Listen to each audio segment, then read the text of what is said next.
ইরানের পারমাণবিক স্থাপনায় যুক্তরাষ্ট্রের বোমা হামলার পর ক্রমেই উত্তপ্ত হয়ে উঠছে বিশ্ব রাজনীতি। মার্কিন এই আগ্রাসনের পর প্রতিক্রিয়া জানিয়েছে বিশ্বের বিভিন্ন দেশ। গভীর উদ্বেগ জানিয়েছে জাতিসংঘ। সংস্থাটির মহাসচিব আন্তোনিও গুতেরেস বলেছেন, এই হামলা মধ্যপ্রাচ্যে আগে থেকেই চলমান উত্তেজনাকে আরও বিস্ফোরক করে তুলেছে, যা খুব দ্রুত নিয়ন্ত্রণের বাইরে চলে যেতে পারে।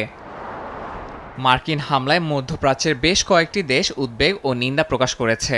এই ঘটনাকে আন্তর্জাতিক আইনের সরাসরি লঙ্ঘন বলে অভিহিত করেছে ওমান। কাতার সতর্ক করে বলেছে, এই সংঘাত আঞ্চলিক ও আন্তর্জাতিক পর্যায়ে ভয়াবহ পরিণতি ডেকে আনতে পারে। ইরাক এবং সৌদি আরবও পরিস্থিতির অবনতি নিয়ে উদ্বেগ প্রকাশ করেছে এবং সামরিক উত্তেজনা বন্ধ করে কূটনৈতিক সমাধানে ফিরে যাওয়ার উপর গুরুত্ব দিয়েছে। ট্রাম্পের হামলার পর যুক্তরাষ্ট্রের অভ্যন্তরেও শুরু হয়েছে রাজনৈতিক বিতর্ক। ডেমোক্রেটিক পার্টির নেতারা এই হামলার সিদ্ধান্ত নিয়ে ক্ষোভ প্রকাশ করেছেন। তাদের মতে কংগ্রেসের অনুমতি ছাড়াই এমন অভিযান চালানো হয়েছে, যা প্রশাসনের একতরফা ও দায়িত্বজ্ঞানহীন আচরণ। এতে করে যুদ্ধের ঝুঁকি বহুগুণ বেড়ে গেছে এবং সামরিক সদস্যদের নিরাপত্তাও প্রশ্নের মুখে পড়েছে বলেও মনে করেন মার্কিন রাজনীতিবিদরা। রাশিয়ার পররাষ্ট্রমন্ত্রী জানিয়েছেন, একটি সার্বভৌম রাষ্ট্রের ভূখণ্ডে হামলা চালানো আন্তর্জাতিক আইন ও জাতিসংঘ সনদের লঙ্ঘন। তারা এই পদক্ষেপকে নিরাপত্তা পরিষদের সিদ্ধান্ত উপেক্ষা করার মতো গুরুতর আচরণ হিসেবে উল্লেখ করেছে। এদিকে প্রেসিডেন্ট পুতিনের সঙ্গে গুরুত্বপূর্ণ আলোচনার জন্য রাশিয়া যাচ্ছেন ইরানের পররাষ্ট্রমন্ত্রী আব্বাস আরাকচি। স্থানীয় সময় সোমবার প্রেসিডেন্ট ভ্লাদিমির পুতিনের সঙ্গে বৈঠক করবেন তিনি।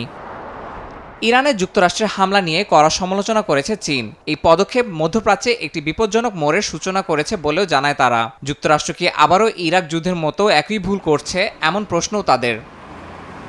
অস্ট্রেলিয়া ও নিউজিল্যান্ডও ইরানে হামলার পর উদ্ভূত নিরাপত্তা পরিস্থিতি নিয়ে উদ্বেগ প্রকাশ করেছে। লাতিন আমেরিকার মেক্সিকো ও ভেনেজুয়েলা এই হামলার বিরুদ্ধে শক্ত অবস্থান নিয়েছে। মার্কিন হামলাকে ইসরায়েলের প্ররোচনায় সংগঠিত আক্রমণ হিসেবে দেখছে ভেনেজুয়েলা। এছাড়া ইরানে হামলার ঘটনায় প্রতিবাদ জানিয়েছে ফিলিস্তিনের স্বাধীনতাকামী সংগঠন হামাস। তারা এই ঘটনাকে মধ্যপ্রাচ্যে অস্থিরতা তৈরির একটি উদ্দেশ্যপ্রণোদিত ষড়যন্ত্র হিসেবে উল্লেখ করেছে।